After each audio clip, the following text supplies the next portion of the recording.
Hello, I am Dr. Ryan Alcantara with USC Rossier Career Services, and it is my pleasure to welcome you to Career Pivots, lessons from Rossier alumni who have charted new courses. Today, I'm delighted to be joined by Dr. Eric A. Mejia, who is the Vice President of Recruitment and Enrollment at Verbum Dei Jesuit High School in Los Angeles, but whose career began in the military, and he spent time in the legal system and then higher education. Um, and I'll share more about Eric in a moment. But first, let me introduce Isabel Wright, the other half of the Rossier Career Services team, who will be helping me manage the chat and Q&A portion of our program. Isabel. Welcome, everyone. I'm Isabel Wright, the Career Services Specialist here at Rossier Career Services. Just a quick reminder, please turn on your cameras if you are in a space to do so, particularly when we move into the Q&A portion of the program. It would be great to be able to see you all, and feel free to add questions to the chat or raise your hands. Thank you, Isabel. And just a reminder for our students, you can check into Handshake via the QR code that I am just about to pull down, or you can check in through Handshake. All right. Um, Dr. Eric Mejia is the Vice President of Recruitment and Enrollment at Verbum Dei Jesuit High School in Los Angeles, leading strategic initiatives to enhance student enrollment and community engagement. With over a decade of experience in higher education admissions, he has held positions at the University of Southern California, the Chicago School of Professional Psychology, and Mount St. Mary's University. Dr. Mejia earned his Doctor of Education and Educational Leadership from USC, right on, and a Master of Science in Counseling Psychology, as well as a Bachelor's in Religious Studies and Business from Mount St. Mary's University. United States Marine Corps veteran, he is dedicated to advancing diversity, equity, and inclusion, particularly for underrepresented students. His leadership and commitment to student success are evident throughout his career. Welcome, Dr. Mejia. It is an absolute pleasure to have you join us for our Career Pivot series. As we get started, I invite you to share a little bit more about your own career journey, um, which does not follow the typical career trajectory, if there is such a thing, and share insights on making the decision to move between industries and sectors.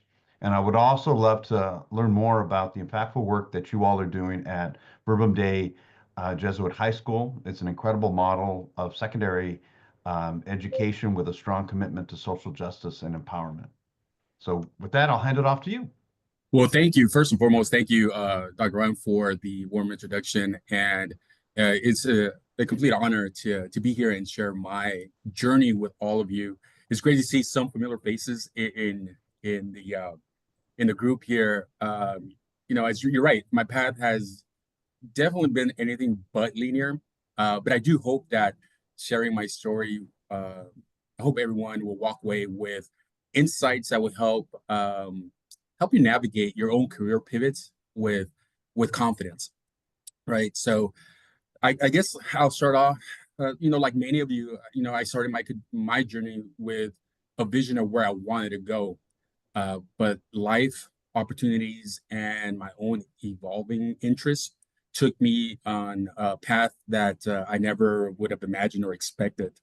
I grew up in a town not too far away from USC. As a matter of fact, I grew up in Huntington Park, and it's really a community where, education at that time was seen as maybe a little bit of a privilege, but it was not a guarantee.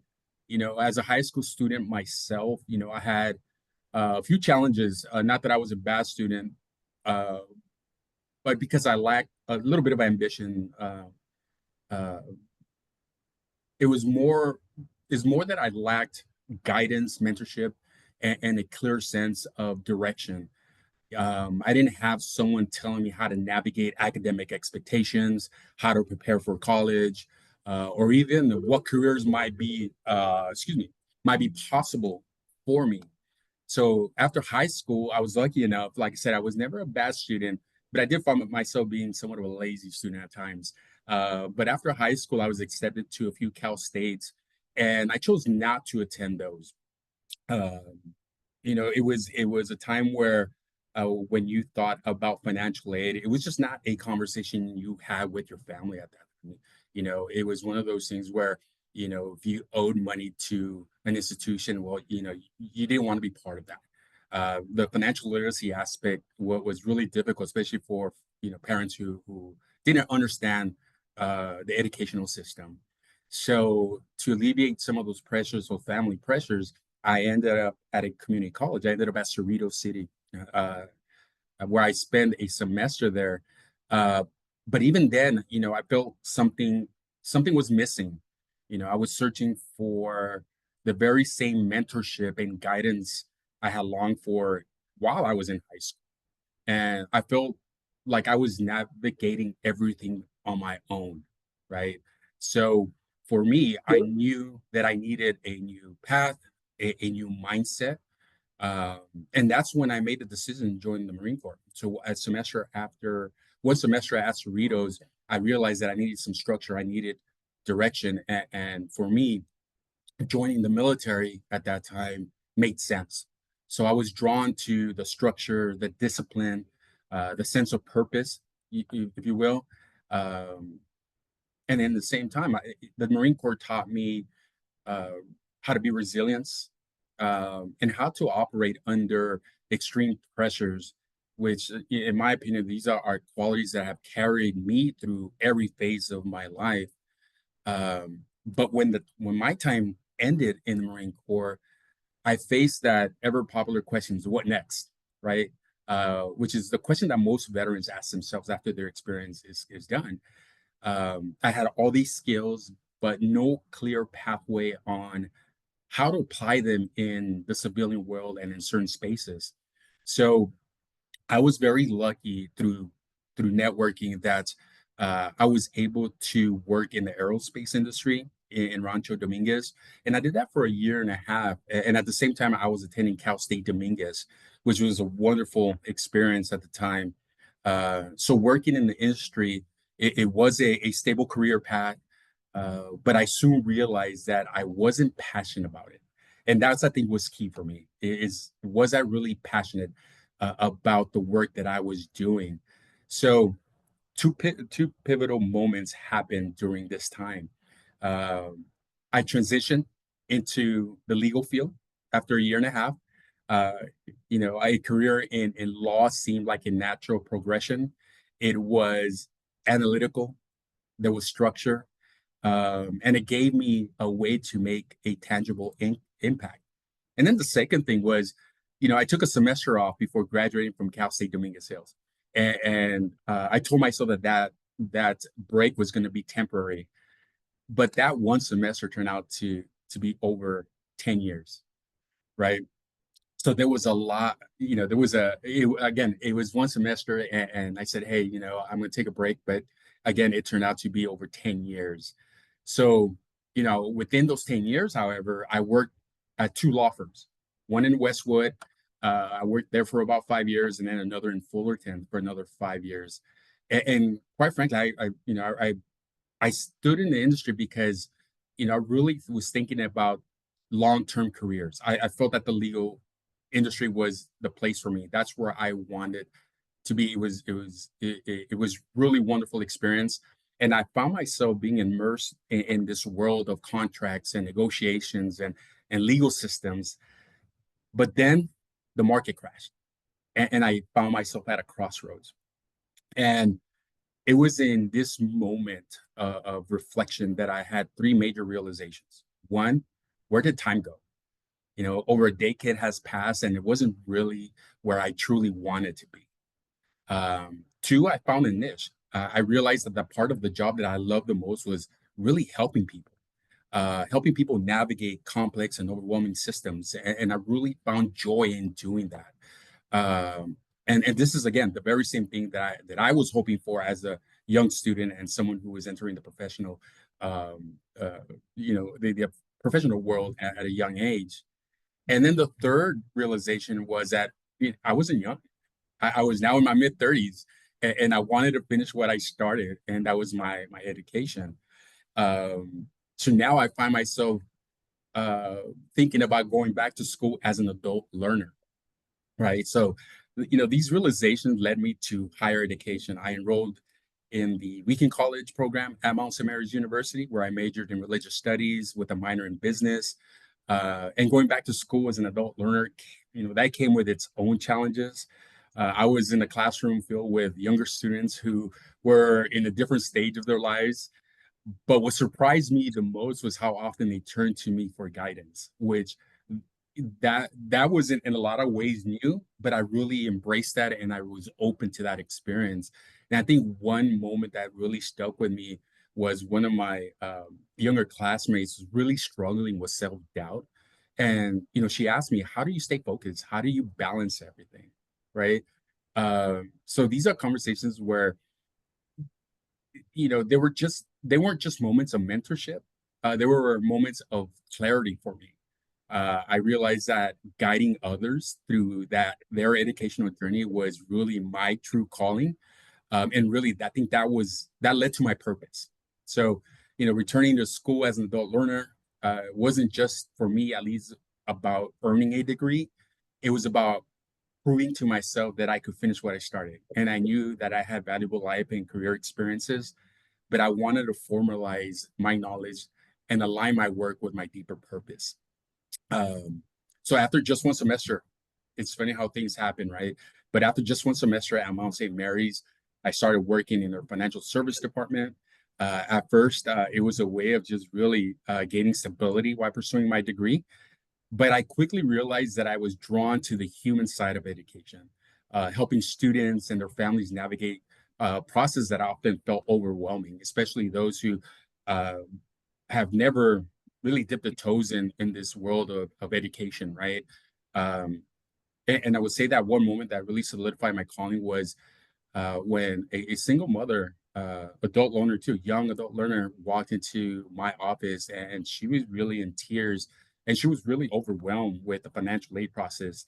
And she was on the verge of just withdrawing from school because she didn't think that she could afford it.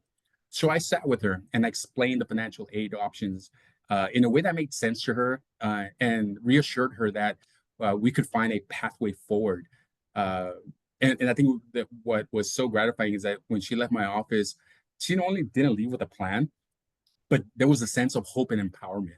And there's something very strong about that. And for me to see her 2 years later graduate with a degree, that was really solidified the why for me.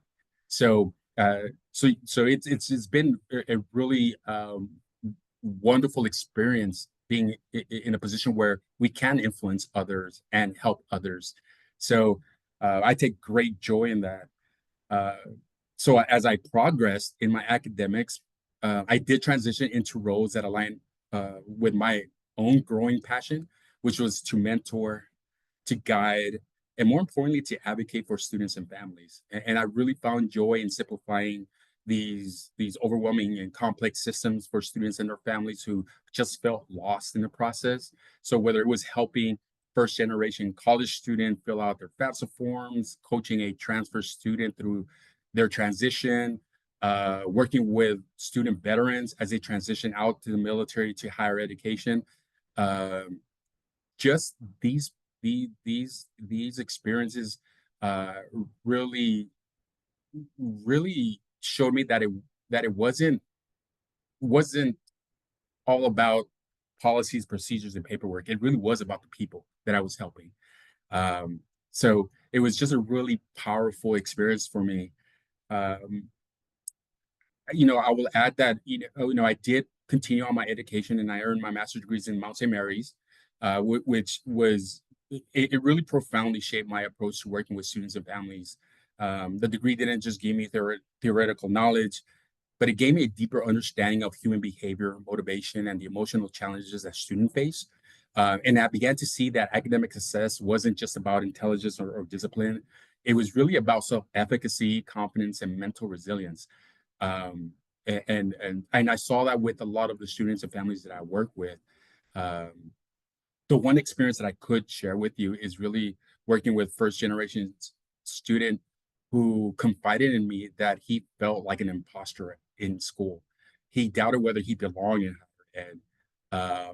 Even though he had earned his place, uh, it was just tapping into his strengths and reframing his narrative and building that confidence to persist. That became very fulfilling for me. And just seeing the impact that those conversations had with these students just reaffirm again that I was on the right track. So again, these moments just simply showed me that my work wasn't just about admission or enrollment or counseling. It was really about empowerment, the self-discovery part, and really helping students see a future that they may not have believed was possible. And I think that this belief led me to higher ed administration, where I had the privilege of working at USC, as you mentioned. I worked at the Chicago School of Professional Psychology in LA, worked at Mount St. Mary's University. And what I realized that each role gave me a deeper understanding of how systems impact student success and how crucial it was to build pathways for underrepresented communities or under-resourced communities. So now, all that to say that today, as a vice president of recruitment and enrollment here at Verbum Dei, I think my mission is clear: to open doors for students who, like me, didn't see a clear pathway, to provide mentorship and guidance to students navigating their own educational journey, and then lastly, to ensure that students from underrepresented backgrounds have the access to a really transformative opportunities. So here at Verbum Dei, it's more, we believe that we are more than just educating our students. We're equipping them with the tools and experiences and the confidence to break these barriers. And as an example, the corporate work study program here at Verbum Dei really allows our students to gain some real world professional experience while they're in high school, just giving them that competitive edge that they need in college and in their careers. So all this to say that I think that each of my career pivots, from the Marine Corps to the aerospace field to law to higher ed, I think it was fueled by the willingness to embrace change, to lean into the discomfort, and really trust that the skills that I've built in one industry could be translated to another. And that's something that I hope we all we all take away from the session that you put together, and that's that your career doesn't have to be a straight line. It just has to be your path. It has to be your journey, right? So yeah, that's a little bit about me and my trajectory. Wonderful, wonderful. Thank you so much, Eric, for sharing that. Um, we'll open it up for questions. So we invite our participants to, you could raise your hand or add questions to the chat. Again, encourage you to turn on your cameras if you can, if you're in a space that permits, because I certainly think one of the reasons our alumni like to be in these spaces is they love interacting with students and fellow alums. So as we wait for any questions from participants, I've got a few questions, and I'm going to start. You do talk about that pivoting at different points in your career, but focusing in that move from higher ed to Verbum Dei. Knowing what you know now, what might have you done differently in navigating that change, or what advice do you have for folks that are looking to make a move from one sector to another? That's such a great question. I think as I reflect, and I often think about that question often, but looking back, I would have been more intentional about maybe understanding the nuances of high school enrollment versus higher ed admissions. Um, while both focus on access and student success, uh, the processes, decision-making timelines, and family involvement, it's vastly different. So in higher ed, students are often the primary decision makers. So they apply and weigh their options, and ultimately they decide which college to attend. In the high school space, however, families, especially parents, are deeply involved in every aspect of this process. So their concern go beyond academics. They want to know about the school culture, student safety, affordability, and how the school aligns with their own values. So understanding this shift earlier would have helped me maybe tailor my approach a little bit more effectively, if you will. Um, Additionally, I would have built a stronger network of high school educators, middle school counselors, and even CBOs, community-based organizations earlier. I think in higher ed, we focus a lot on working with college counselors and admission teams. But in high school enrollment, it's critical. It's very critical. And this came to light my first year here at Verbum Dei. Um, the relationships that you develop with middle school educators, with our school leaders, and even church organizations, they influence a student's decision. So uh, being more intentional in establishing that network within those spaces, I think would have been very key for me that first year.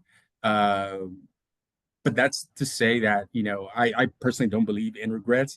I think every challenge has been a learning experience. And these learning experiences has really helped me refine my approach and become more of an effective leader.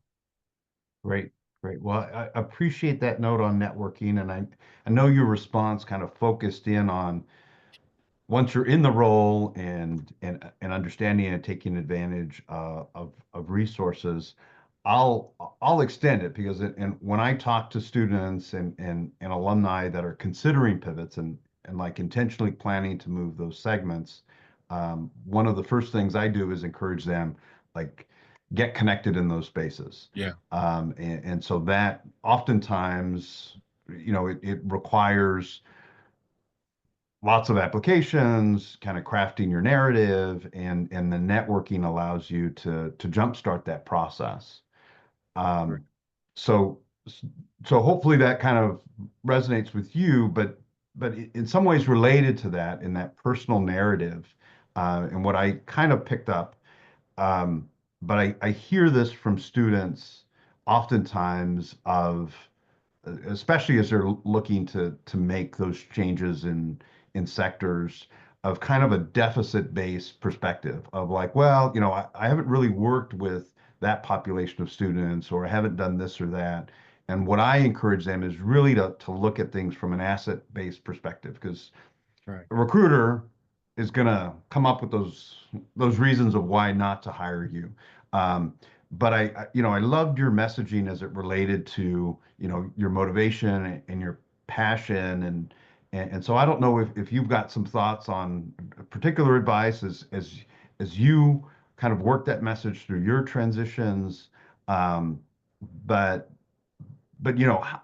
what suggestions might you have as folks are establishing that narrative to really embrace a different perspective as a value added versus a deficit perspective. Yeah. I think for in my scenario, I really had to be open to this whole concept of reinvention, right? Um, I think one of my mentors said to me, career growth isn't always about climbing a ladder. It's really about exploring the new rooms in the house, right? So uh, sometimes the most fulfilling opportunities are in places that you didn't initially consider, right? So for me, I had to put myself in that mindset. Don't be afraid of putting yourself out there or having conversations of interest with folks who might be in a different industry than yours, or even with in my case, going from higher ed to the high school space, right? I have a lot of colleagues who are in the high school space that I lean on to talk to them about what that looked like, what that felt like. Some of them they did transition from higher ed to high school. Well, how did you navigate that experience, and how did you cope with that? What were some of the coping mechanisms? And in your experience, what did you use to find success? So, one of the things that I learned really quickly is that, you know, the skills that you have are transferable, right? So just because a job title changes, it doesn't mean your experiences loses value, right? So skills like leadership, for example, problem solving, communications are gold across industries. So, I always think about, my example, having worked in the law firm environment to higher ed. So that my ability to really navigate complex conversations or cases directly translate into helping students and family navigate those complexities of the education system. So it's finding that connection with your experience and your knowledge and how to tap into this new space, if you will. And I think, again, the biggest lesson that I learned in the various pivot points in my career is that, my career or your career isn't a straight line. It's a story that you're continuously writing. Yep. No, and that's an excellent point. And I think too often we talk about, what's your career path, or, what are you thinking about the next step, that oftentimes suggests a linear path. Right. And, I would agree with you that, and certainly people follow a linear path, and there's a lot of that out there. But a, a career journey is more applicable because it can go in a lot of different directions. And to me, it reassures a lot of our students who are open to changes, and especially in some of our doctoral programs, they've had a lot of years in a particular industry and are open to to changing. Like, where can I make a difference? And so, so yeah, I And love that. I yeah. love that point. And I think if I could add, as again, I always go back to, uh, I was always the oldest person in the room, whether it was in the classroom, whether it was in a new role. I always found myself being the older person in the room. And when you're thinking about career pivots, these are some of the things that you also have to think about, right? It's okay, where do I fit in this scheme? As we get older, we have life responsibilities, we have things that we need to consider. We can't just really say, hey, I'm going to change my roles to another, knowing that there's some responsibilities on the table. So you have to be very intentional in this thought process, and lean on those people who you trust, lean on those professionals, lean on your support system, lean on those mentors, on your network, and really determine whether this is going to be a positive transition. And oftentimes, and I've done this in the past, pivoting a career or changing roles doesn't always mean that it's a higher salary. It means you're opening a door of opportunity, and really determining whether the work that you're doing is impactful, right? And if are you feeling fulfilled in the work that you're doing? And for a lot of people, that has a lot more value than that monetary value, right? Yep.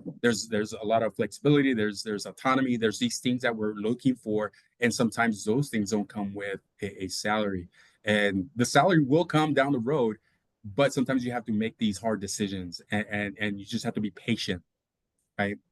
Sure, sure. Well, yeah, and that, I mean, oftentimes, that's part of the pivot is you're looking at a lateral, or maybe a little bit down, to then kind of spring forward. And I think, to your point on transferability of skill sets, it's your job to articulate that in the job search process, and then once you're in the job, identify that. And so that experience can then translate to advancements in your you know, career trajectory there at within the new sector that you're in. Um, you mentioned this a little bit, but what role have mentors and networking played in navigating your career journey? Gosh, mentors have really been it's such an important part of my professional growth. My mentors, they represent formal mentors, some are informal. But what they've done is that they've challenged me to really think beyond my immediate career goals, and really help develop that confidence to pivot. Right? We talked a bit about things that we have to consider when we're making these decisions. But they've certainly have helped me see that I wasn't changing industries. I was evolving in how I applied my skills and my leadership and the tools that have helped me find success, right? Um, One mentor I remember telling me something that stuck with me over the times, and she says, your value isn't in the industry you work in, it's in the impact you make. And I think that changed how I approach career decisions. So the networking, the mentorship, I would invite and encourage everyone to really seek someone. And you know, and I certainly understand that it's not easy. It's not easy to put yourself out there. It's not easy to reach out to someone, uh, to to to to be mentored, but I've done it in my career. We have this beautiful thing called LinkedIn, right? Where it makes things a little bit accessible. And I've reached out to leaders within my industries or folks who roles I aspire to have. And I've reached out to them and we've sat and we've met virtually for 15, 20, 30 minutes. And I've had folks from Mount St. Mary's and even at USC reach out to me to do the very same thing. And I will tell you that there are a number of folks who are willing to share their experience and their guidance and you know, because we have all been there. We've all had to ask for help at one point in time uh, or suggestions or advice. So use the network, use those people, lean on those folks that you trust and you aspire to be, because we're more than happy to have conversations with you and provide guidance. But yeah, mentorship has definitely been a game changer for me, and I've appreciated everyone, and I still seek them, even at my role now and where I'm at in life. I still seek level of mentorship, and that's one of the beautiful things about this network and our space, that we could literally reach out to an alum from Rossier, from SC, and say, "Hey, can I meet with you?" And the answer, 99.9%, is going to be a yes. Yep.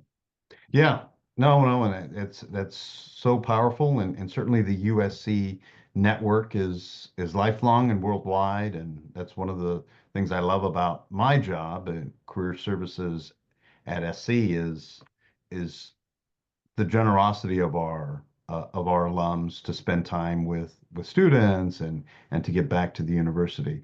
Um, and you know, worst case somebody can say is no, you know, if you want to spend some time. Worst case is no, but more likely than not, if it's negative, it's going to be not now.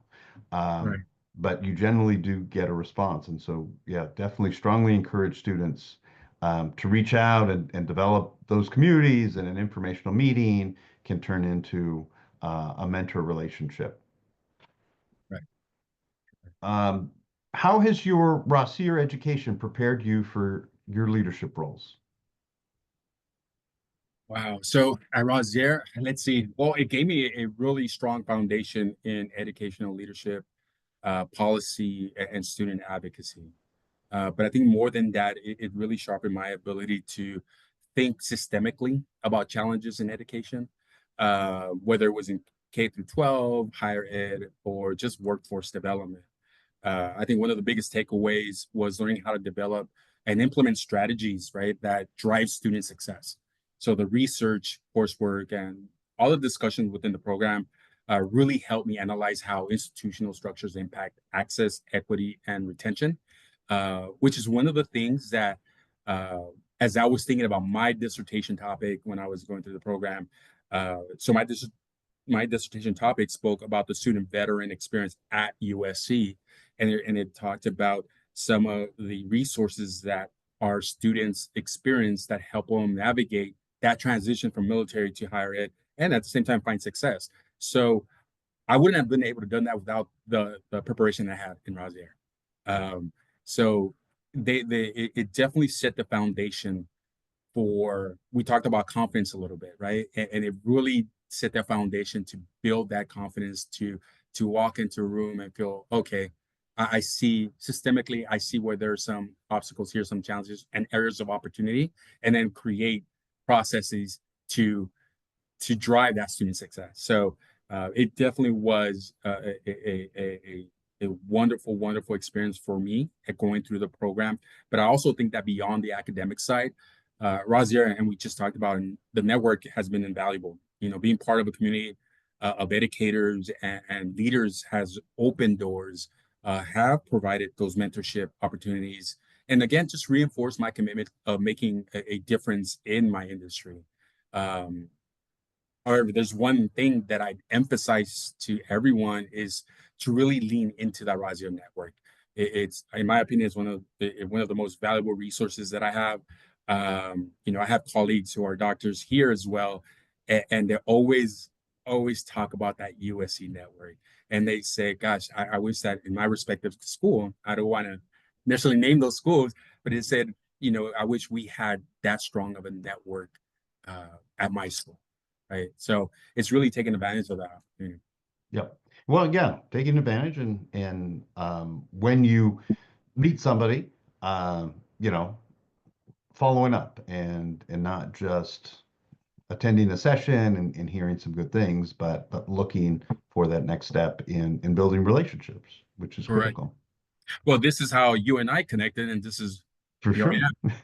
That's what I was thinking. And I happened to be on your campus because of a nonprofit that I was associated with and a colleague that worked there.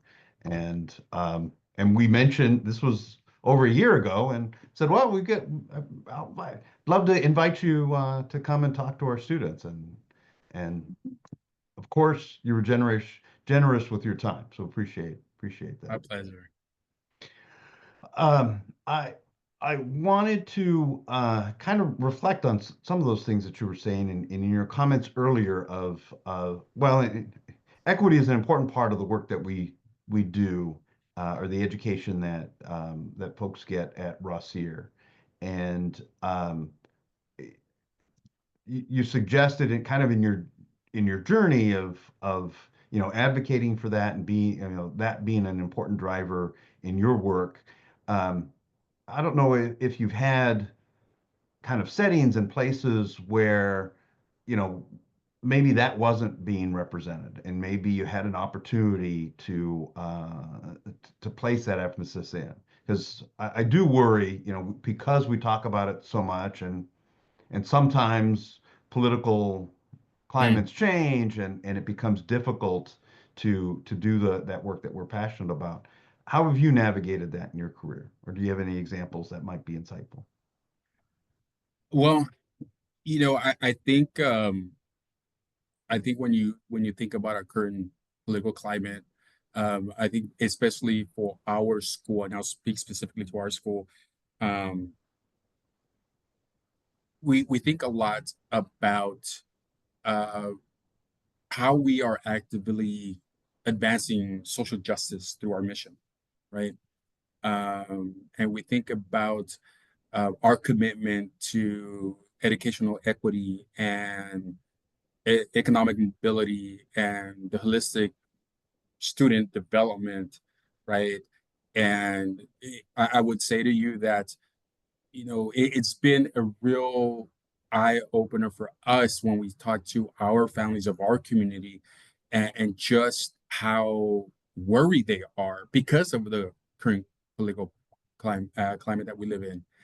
One of the things that our principal really does really well here is that he engages our family. There's an educational piece, right? That he has workshops. We actively invite our parents to be part of parent groups here on campus because we want them to feel engaged, and more importantly, we want them to feel safe, right? We want their young men to feel safe here on campus. But one of the key ways that we are impacting let's just you know the way we impact social justice issues is, for example, our corporate work study program, right?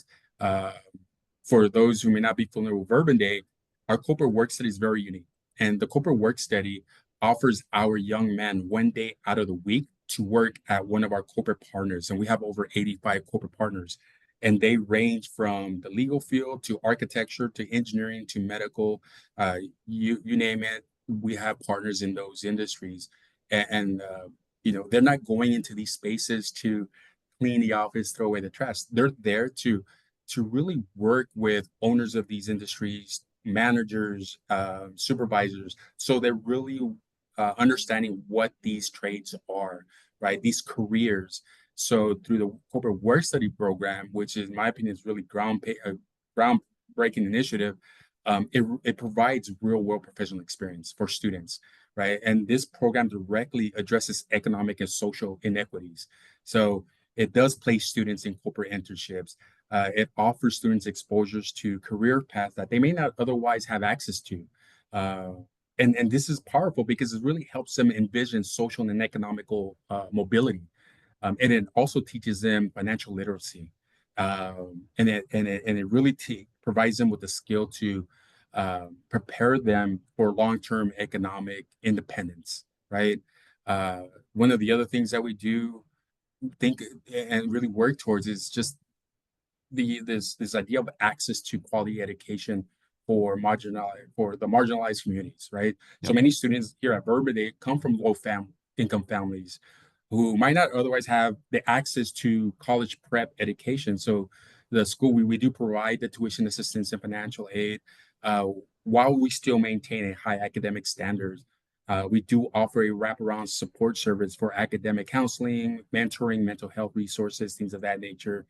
Um, and then one of the other things that I really think about when it comes to Verbum Dei is that, we stay true to our Jesuit values, which speaks to service, advocacy, and leadership development. So as a Jesuit institution, Verbum Dei, we uphold the Catholic social justice principles. We emphasize on service, community engagement, and moral leadership.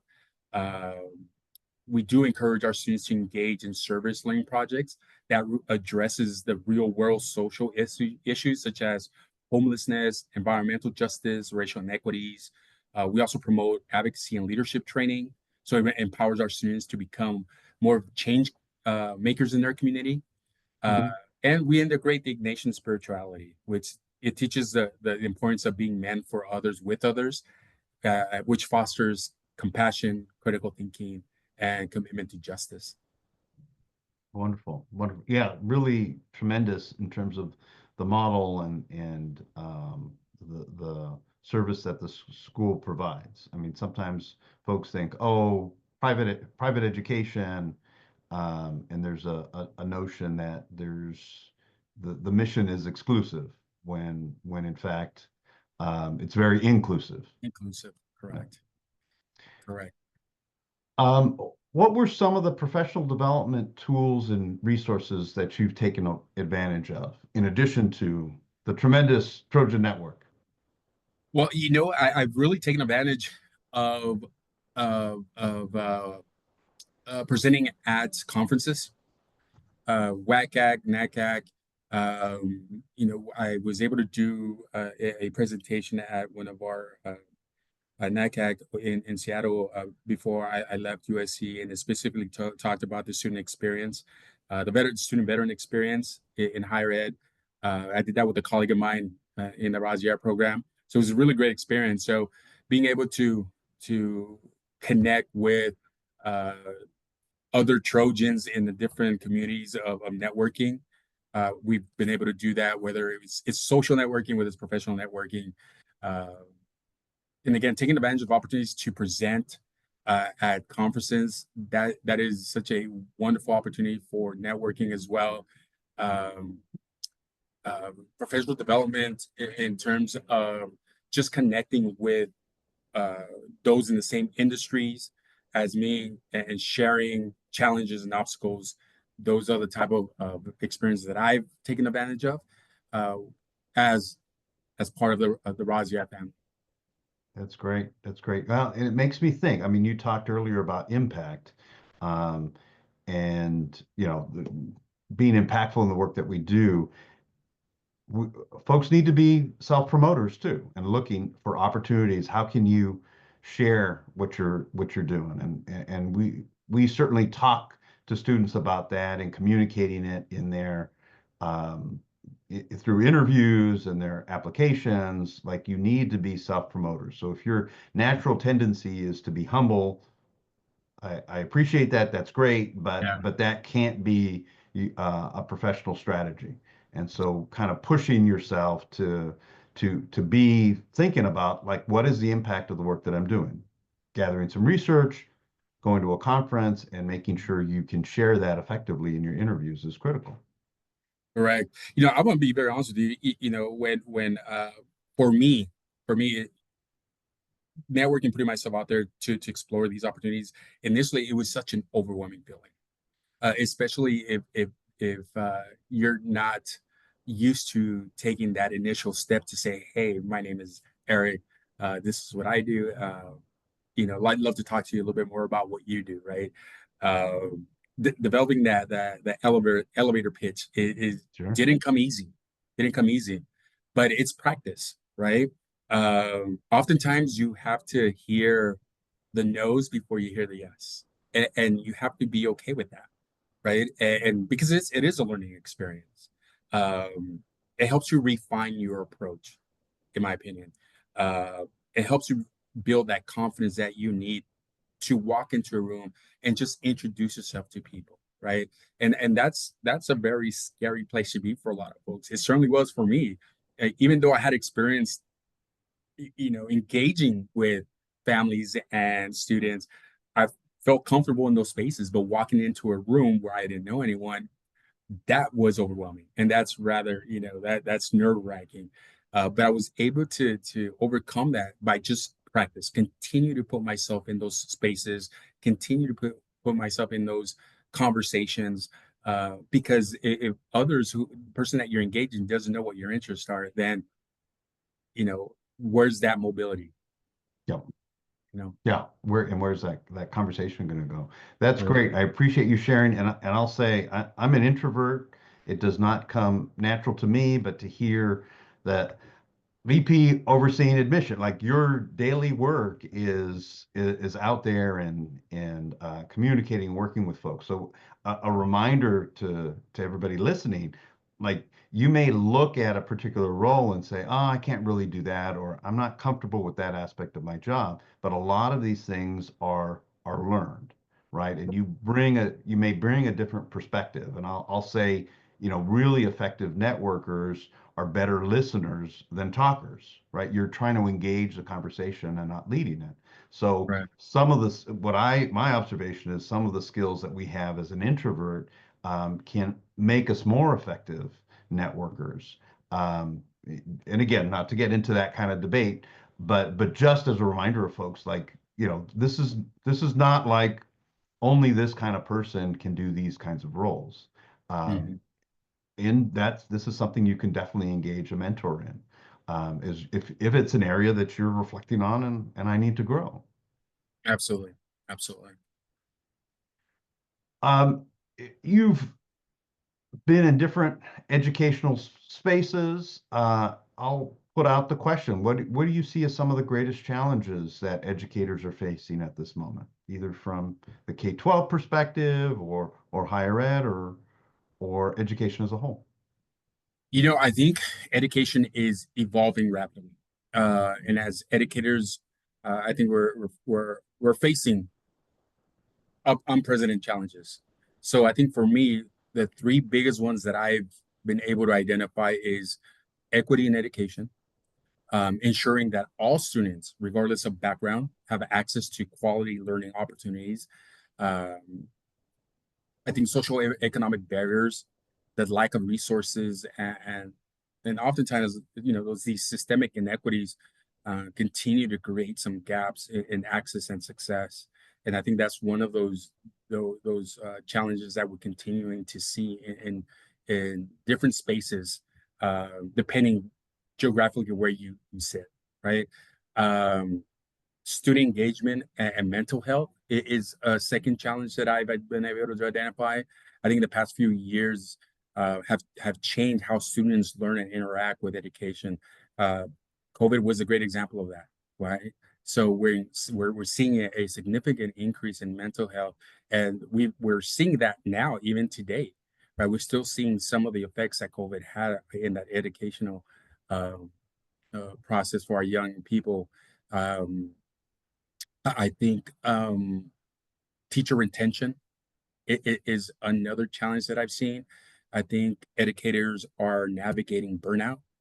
I think the ever evolving expectations and maybe even those limited resources that some of our educators have, I think has been a challenge that I've seen.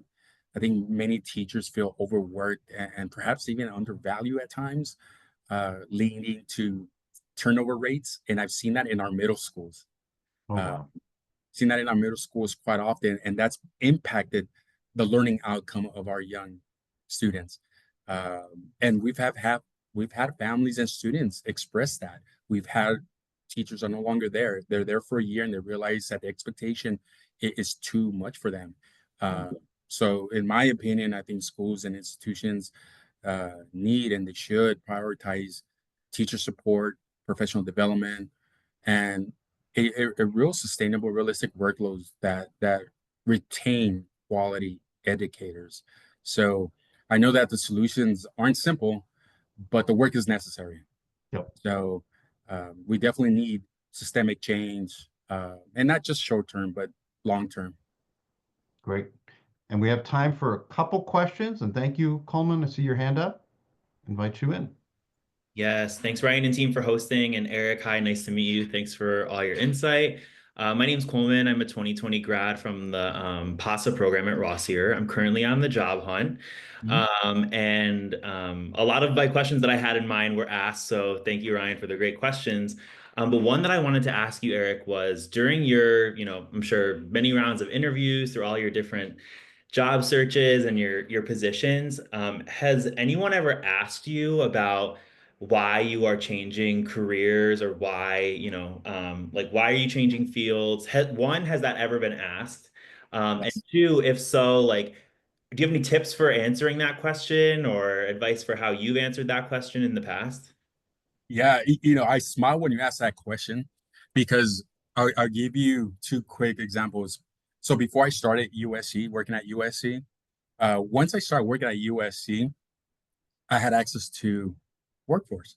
So I logged into my account. I said, okay, well, let me see how many times I actually applied to SC before they said yes, right? Um, it's almost embarrassing to share, Coleman, but I submitted over 20 applications before they finally said yes to me, right?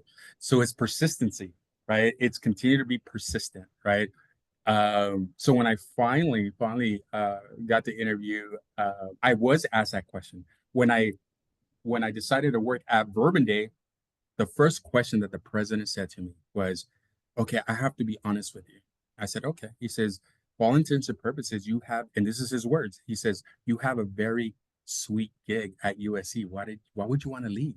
Right? In essence, he's asking me what you just asked. And for me, it was the alignment of values, the mission, and the impact. So the tip that I have for you is to really discern what that means for you, right? What would this new role or this new shift of industry, what would that look for you?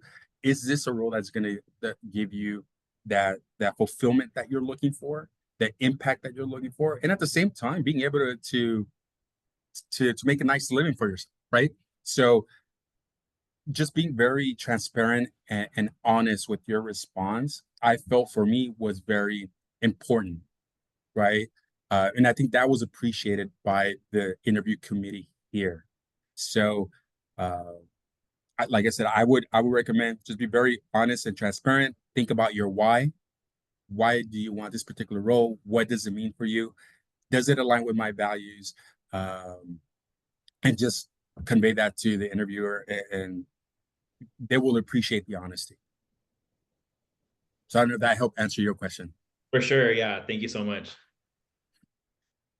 Thank you, Coleman, for that question, and Eric for your response. And I'll just add, like, if you've got a tough narrative in terms of describing your journey, gap in service, a pivot, you got to practice that, and you want to take ownership for that. And there's not necessarily one way to do that, but it's certainly something that you can discuss with mentors. It's something you can bring to Isabel and myself as well. I've been through those kind of challenging transitions, and it's just you've got to own the narrative and you've got to figure out like what's going to work best. But we don't talk enough about this in public spaces. And so when you're dealing with it, it can be very nerve-wracking. And so I just encourage folks, talk to somebody trusted about how do I craft this the right way. At the end of the day, it's always got to be positive. And so that's probably one of the toughest pieces of how do I make this that doesn't feel positive into a positive story. Right. But thank you again for that question. And one last chance for folks to ask questions. I will put in the chat. Eric, you generously invited folks to contact you directly, so I'm going to put your LinkedIn and your email address in the chat if people want to reach out to you. I am more than happy to answer any questions and provide any additional insight. Feel free to reach out to me. Always happy to connect with you. Any last words that you might have for folks that are dealing with a pivot that you might want to impart or emphasize? Yeah, I think if there's one thing, I would like for everyone to take away from this conversation is that career pivots aren't detours. They're part of the journey. And each step, whether expected or unexpected, it really truly adds value to your career story. So embrace the change, leverage your experience, and really never underestimate the power of relationships in shaping your path. I think if you keep those things in mind, I think that you'll have a wonderful trajectory, a wonderful career. And again, career paths, career pivots, they could be overwhelming. They could be a little bit scary at times. But again, I think if you just embrace the change and be open to new experiences, you're going to be just fine. Great. Great. Thank you very much. Really, really appreciate, Dr. Mejia, you spending some time with us. This has been an absolute pleasure. Appreciate your messages, and what I'll just reinforce is don't forget career prep and don't feel like you've got to do this journey by yourself. There's a lot of heavy lifting when it goes into applying and the job search, but you don't have to do it alone. So feel free to reach out to myself or Isabel, connect with fellow Trojans, and just if you've got a situation that seems a little bit daunting, make sure you reach out and seek some assistance and support. Let me turn it back over to Isabel to help us wrap up our career pivot series here. Absolutely. So thank you so much, Eric. Again, I really appreciate it. I learned a thing or two, and that was wonderful. Our final upcoming events are the Networking with the Pros workshop, a networking workshop on tips on networking, as well as our Networking with the Pros event, which is in person on Friday, April 4th from 4 to 6 p.m. So don't forget to check it out. Thanks so much, everyone. Right on. Thank you, everybody. Thank you, Isabel. Thank you, Eric. Fight on, everybody. Right on. Please reach out if you've got questions or you need assistance. We're here to support you. Thank you.